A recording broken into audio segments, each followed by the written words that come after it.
E aí, galera, tudo bem com vocês? Na aula passada a gente estava falando sobre o ciclo da mineração e a gente focou bastante no contexto externo, né, de quando estava acontecendo. Nessa aula a gente vai focar um pouco mais aqui no Brasil, o que estava rolando, né?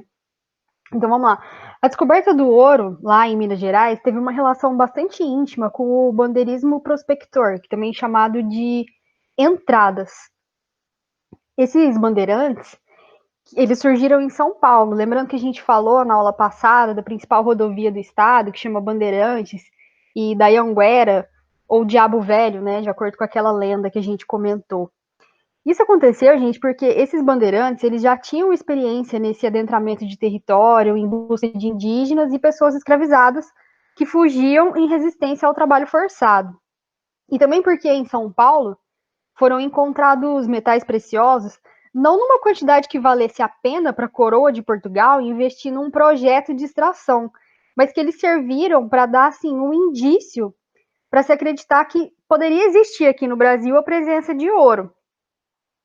Nessa época, galera, era encontrado o ouro de aluvião, que é aquele que fica em costa de rio, no leito dos rios, sabe aquela cena que a gente tem do cara com uma peneira assim para peneirando areia para achar ouro. Era esse tipo que era encontrado.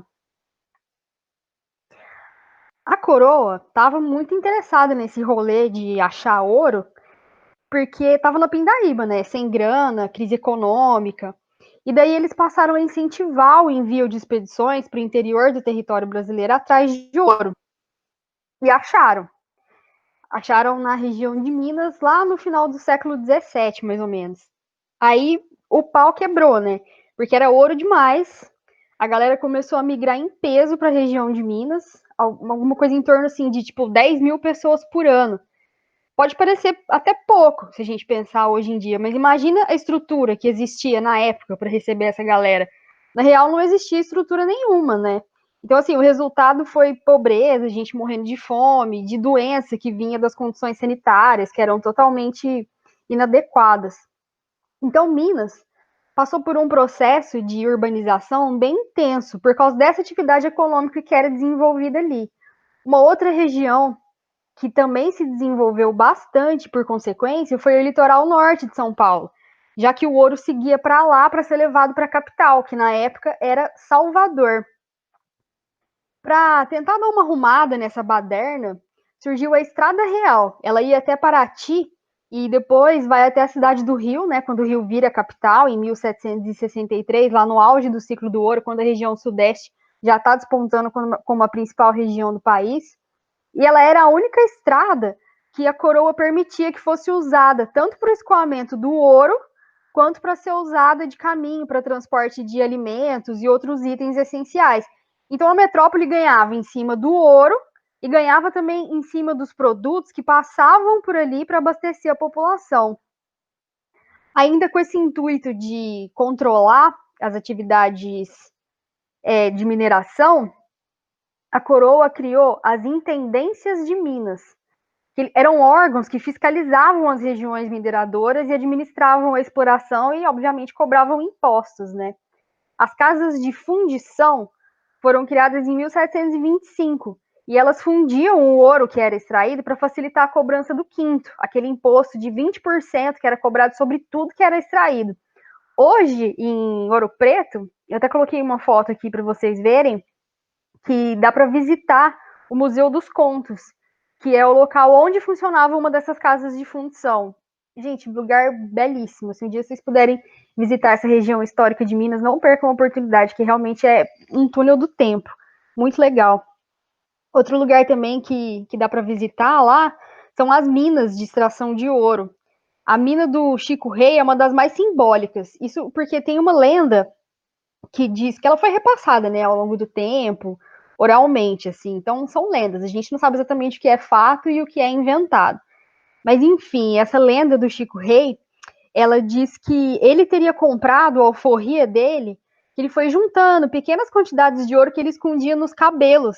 E aí, depois, com o passar do tempo, quando ele já tinha comprado a alforria dele, ele conseguiu comprar a própria mina. E aí ele teria até conseguido comprar a alforria de outras pessoas escravizadas também. Teria até sido com a grana do Chico que construíram a igreja de Santa Efigênia, ou que antes ela era conhecida como a igreja da Nossa Senhora dos Pretos, né? Essa igreja é a santa padroeira dos negros. Quando eles vieram para cá, eles adotaram ela como padroeira e tem uma ligação muito forte com a comunidade negra. Inclusive, lá na minha região, Uberlândia, em Minas também, nessa igreja acontece uma procissão todos os anos. Gente, é a coisa mais linda do mundo. Em outubro, a cidade para e rola o congado lá. Então, assim, o pessoal se divide em ternos. Cada terno representa uma região de Uberlândia diferente, né? Que tem um contexto histórico do povo que ocupou aquele lugar. A cidade toda para, eles passam pelas principais avenidas até chegar nessa igreja, e aí lá na porta da igreja eles fazem uma apresentação com dança. É realmente maravilhoso. Deu saudade de casa agora de lembrar. Faz muito tempo que eu não vou nessa festa, mas é muito bonito. Dá um Google aí depois, Congado em Uberlândia. É bem legal. E aí, depois de ter feito tudo isso, né, que é as casas de fundição, o que a coroa faz também? Eles tentam emplacar um novo imposto, que era a captação. Essa captação, ela correspondia a 17 gramas de ouro por pessoa que trabalhasse escravizada na extração. Você imagina se isso deu certo? É lógico que não, né? Porque a galera fez um monte de rolo para não ter que pagar, mentindo a quantidade de pessoas que trabalhavam lá. Então, o que eles fazem depois? Essa taxa vira uma cota fixa de 100 arrobas, ou mais ou menos 1.500 quilos de ouro por ano. Aí, aquela história que a gente já falou, era praticamente impossível atingir essa cota. Então, a coroa vai iniciar a prática da derrama, que basicamente era confiscar bens particulares dos moradores das cidades que não conseguissem cumprir essa taxa fixa que foi imposta pela coroa. Essa exploração do ouro, ela era organizada em unidades produtoras conhecidas como lavras, quando elas eram maiores, tinha mais de 100 pessoas escravizadas trabalhando, e como faiscações, que eram unidades menores, né, com pouquinha gente trabalhando lá. E quais que foram as consequências disso? Teve um super aumento da população da colônia, que saltou assim de 100 mil habitantes para mais de 3 milhões, isso em 1600. Em 1800 já estava com 3 milhões e 300 mil. Consequentemente, vai ter um aumento da comercialização, né? Porque, afinal, está circulando mais gente ali, tem mais variedade de interesses, mais variedade de produtos. Então, o comércio começou a se fortalecer, o território se expandiu também, né? E começou a se integrar mais também por causa dessa circulação de mais gente, de mais pessoas, e pela circulação de mais produtos, de mais comércio. E essas atividades, assim, correlatas, gente, porque antes na colônia, ou as pessoas eram extremamente ricas ou elas eram extremamente pobres.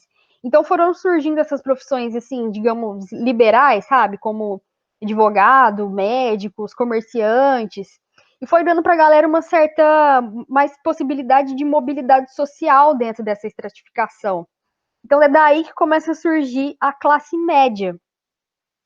E vocês estão ligados, né? Que onde circula gente, onde circula dinheiro, circula treta também, né? E algumas revoltas elas acabaram eclodindo nesse período, já que estava rolando uma chaleira no fogo com todas essas mudanças. A Guerra dos Emboabas,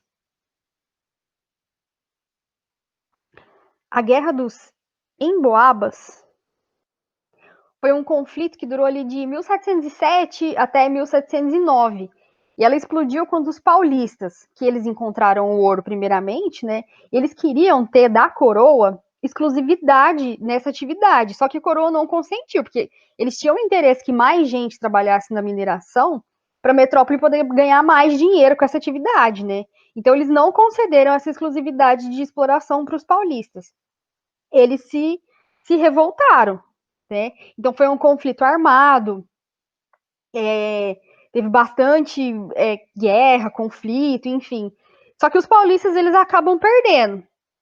Mas assim, depois a coroa acaba perdoando a galera, porque é ruim com eles, pior sem eles, né? Se eles já tinham o know-how de como fazer o processo de exploração, de mineração. Então a coroa acabou perdoando para não perder a galera que já sabia desenvolver essa atividade. E aí, como consequência desse conflito, Minas Gerais vira uma província e foi criada também a cidade de São Paulo. E como nem tudo que é bom dura para sempre, né? O ouro foi ficando escasso, a população foi se deslocando dessas regiões de mineração. Só que outras atividades ainda continuaram se encaminhando e ganhando força, como a pecuária para extração de leite. Minas vai virar a bacia leiteira do país. E logo mais isso vai ganhar uma importância histórica muito marcante no período republicano. E lógico, né, Minas também vai fazer o melhor queijo do país, que vai dar origem à melhor coisa que existe no mundo, que é o pão de queijo. E, mas a atividade de mineração, ela continua muito importante em Minas, como vocês devem se lembrar do rompimento das barragens de Mariana em 2015 e de Brumadinho em janeiro do ano passado, né, em 2019. Como a gente já tinha comentado na aula anterior, já tinha um outro produto que estava despontando no Brasil colonial como o próximo candidato assim a gerador de riqueza, que era o café, né? E por ser um produto de muita qualidade, ele acabou ganhando a Europa e se tornou um produto tipo exportação mesmo. Até hoje o nosso café é muito famoso, muito consumido. Aqui a gente acaba ficando com uma qualidade pior, mas o café de qualidade mesmo é exportado. Pra vocês terem uma noção, em 1779, o Brasil exportava para Lisboa 79 arrobas de café. Aí, menos de 20 anos depois, o volume já estava em 8.495 arrobas. Em 1806, já estava em 82.245 arrobas. Então, assim, foi das cinzas dessa mineração que nasceu o terceiro milagre brasileiro, né? O ciclo do café, que vai durar até a crise de 1929, quando umas quantidades absurdas vão ser queimadas em fornalhas por causa da queda da bolsa de valores. Mas isso a gente vai ver com mais detalhes mais para frente. A produção de café, ela começou na região do Rio de Janeiro, onde hoje tem aquela floresta da Tijuca, vocês estão ligados?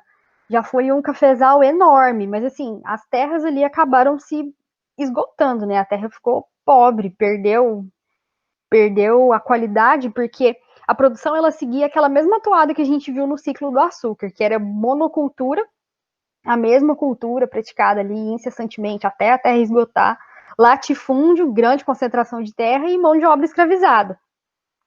Depois do Rio de Janeiro, essa produção ela migra para o interior de São Paulo, ali na região de Campinas, Ribeirão Preto. Inclusive em Ribeirão Preto tem um museu do café muito legal, muito bonito.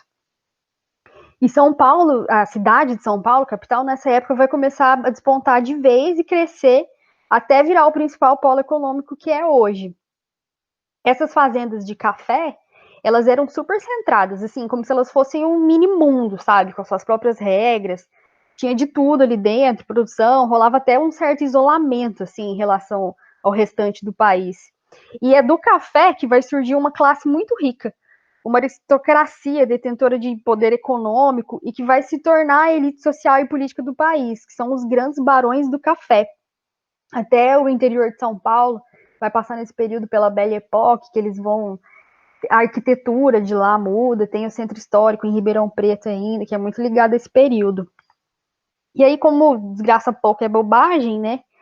Entre 1807 e 1808, quando Napoleão invade a Espanha e Portugal, a América Espanhola aproveitou para se livrar da colonização de vez. Só que aqui no Brasil rolou outra parada. A coroa portuguesa migrou para cá. E aí, enfim, depois que a coroa portuguesa vem para cá, muita coisa acontece. E fica para a próxima aula esses assuntos aí. Beleza, galera? Então a gente se vê na próxima. Um abraço.